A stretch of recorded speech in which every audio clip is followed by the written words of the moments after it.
At the Kiev Opera, it's a story of love and bitter rivalry. Two suitors, one fair maiden.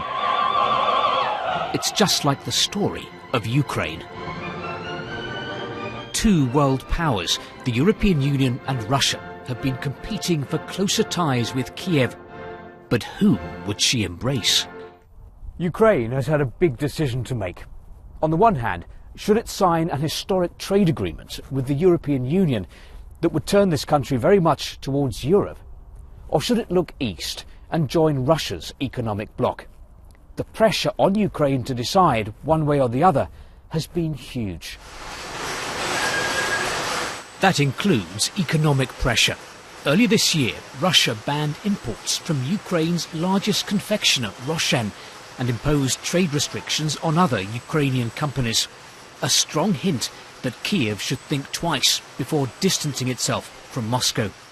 The whole world is absolutely clear, understand that the real reason is political reason. It's a form of pressure on Ukraine because of the necessity to making a strategic decision about our future development. But that pressure has had an effect. Last week, Ukraine's government announced it had put on hold the association agreement with the EU. It would concentrate instead on repairing economic ties with Moscow. Over the last year, trade between Russia and Ukraine fell by 25%. That's a huge blow to our economy. We spoke to EU officials months ago about how they might compensate us. But all we got were declarations that Ukraine would profit in the medium to long term.